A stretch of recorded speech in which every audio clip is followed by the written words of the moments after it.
I did a video recently about why Protestants are quiet about going into the Catholic Church. And there's actually some really good discussion from Protestant to Catholic converts, which is so interesting that that's happening right now. I'll do a whole nother video one day about why there's this kind of revival of the Catholic Church, of Protestants leaving Protestantism, not for another entirely different religion, but for Catholicism.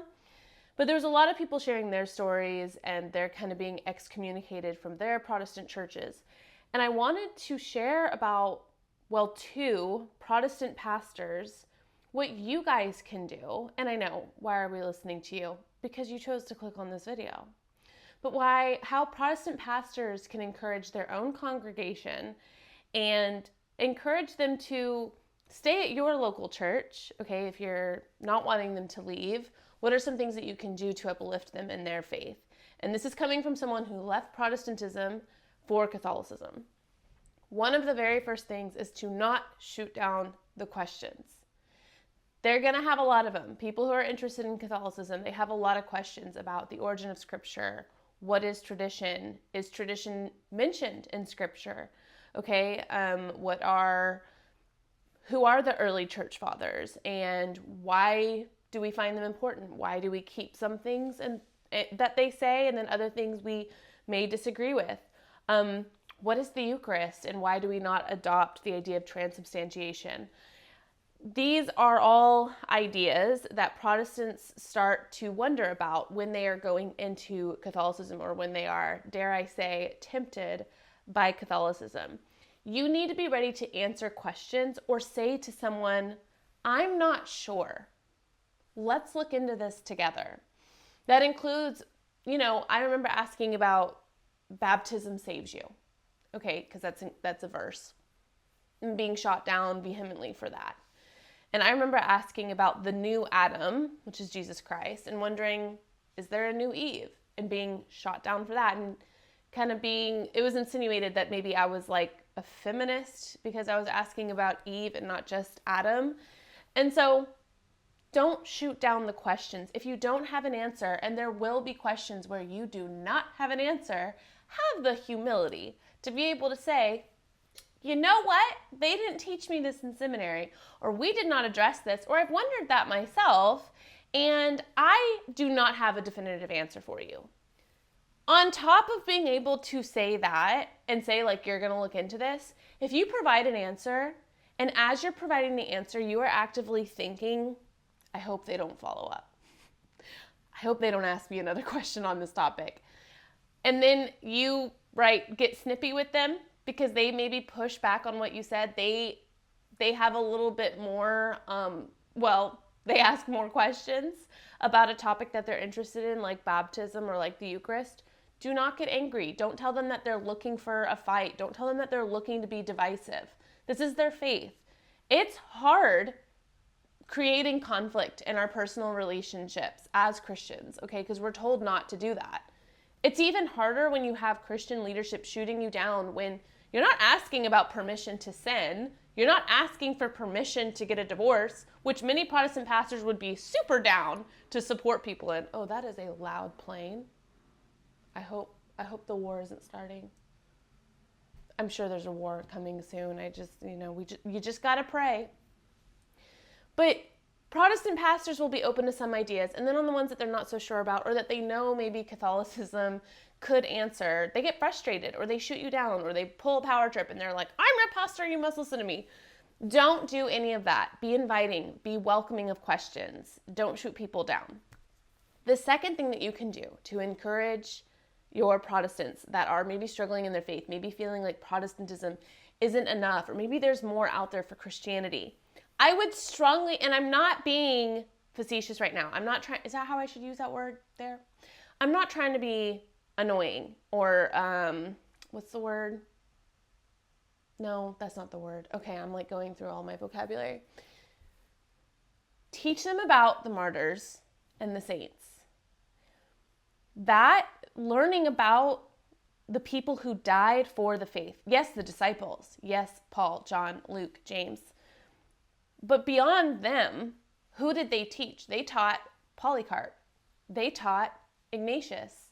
They taught and worked with Clement, right? And so these were early bishops in the church, like the very first bishops after the disciples. And learning about their faith and the things that they wrote about the church, that they wrote as they themselves, just as Paul was on his way to his martyrdom, they are writing letters on their way to their death, on their way to the Colosseum, to be stabbed on a cross, to be burned at the stake, to be thrown to lions, all different ways that these guys died in the very first century. Okay, so second century, like 107, 108, 140. Okay, all these guys, they knew the disciples. They are on their way to their death, knowing what is coming for them. And they're writing about the church, and they're writing about Christianity, and they're writing about what to do and what not to do as you're walking out your faith.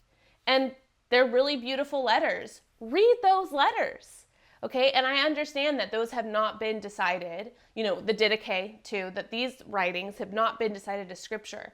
But they are still beautiful pieces of writing from real human beings, real sinners who knew the disciples, who might have known Jesus Christ. We don't know, right? Not all of that was included for us. But they are considered bishops of the early church. They are considered, Protestants don't say bishops, leaders, pastors, you may say, okay? Pastors of the early church. And learning about them, for me, was huge, because you're reading about their death. You're reading about what they died for and the hope that they had at their death. And the more you read these stories, as a Protestant, we don't have that in our history, okay? Like, all you're told in your history is like, Martin Luther didn't die for the Reformation. And John Calvin, he had like some war with Catholics, because John Calvin was actually like hardcore persecuting the Catholics in Geneva, and then they had like a whole battle, and it wasn't good. And I don't think Zwingli did either. Anyway, there are some reformer there's like one or two, I think William, what's his name? Tyndall? Anyway, there's a couple of guys that the church, for heretical reasons and for them writing things that were heretical about Christianity, how it had been established then, who were martyred. And Protestants only talk about them. They don't talk about anyone before that, and they only talk about martyrs as if the Catholic Church was like the enemy of Christianity. It's really sad. It's a very, very distorted, twisted view of Catholicism. But when I got to learn about Christians who died for Christianity, not for their translation or whatever, or for their splitting off away from Catholicism, but I learned about Catholics, Christian Catholics who were persecuted for Christianity, it just encouraged me so much. It made it so much more real. Like, these are real human beings that walked out the faith all the way until death. And learning more and more about those people, those men and those women, it just encouraged me at a time where like Christianity is deeply, deeply hated. Okay, families are divided over this, and people are excommunicated for it in their own communities. We need encouragement. We need to be shown and told like what it looks like. Here are concrete examples over and over and over and over again through millennia of Christians who were faithful to the truth, who were faithful to the gospel, and what that can look like for the end of your life, what it means to truly run the race until the end, to persevere until the end, the way Paul talks about. If you talk about the saints and the martyrs with your congregation, and you don't make it a Catholic versus Protestant thing, because it's just so exhausting, and it's very disingenuous, by the way, you can really encourage them and make them feel uplifted in their faith. And so teach them about them. Now, then you could venture into the intercession of the saints. And you could talk to them about the fact that like we have this cloud of witnesses, that the saints are alive in heaven, they're not dead.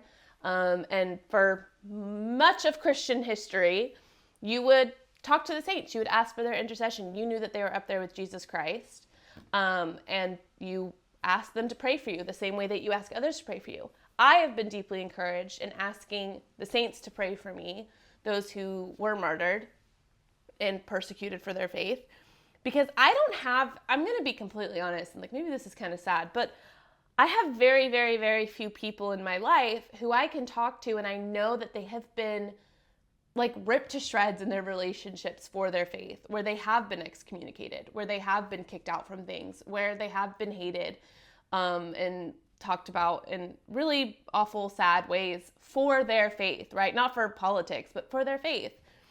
And I don't have examples like that in my life. None. But when I look to the martyrs, I see them doing that. And I'm like, and so deeply inspired that that is what it means to really walk the faith out, and that we have people who have been through much worse than we were in regards to persecution. And asking them to pray for me, knowing that they ran the race all the way until the end, that they persevered. Asking them to pray for me feels so much more real. And it feels more genuine. And I know I'm using words like feeling, but they did do it. They walked the faith out, and they were persecuted.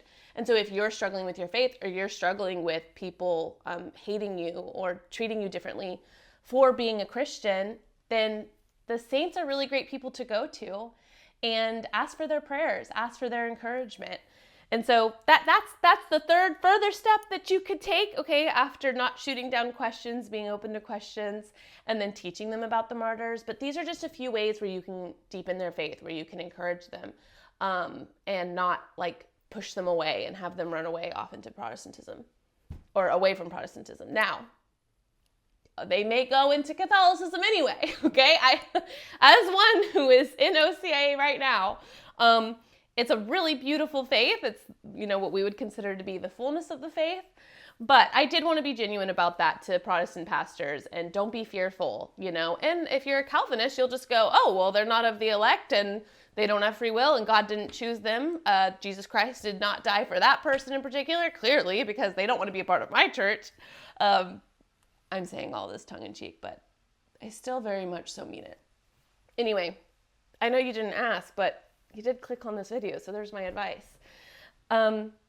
We are now in the weekend, so I'm going to go spend more time with my family. You can like, you can comment, you can even subscribe. Did you know that you can do all those things on this app and website that has been around for like 20 years? Yeah.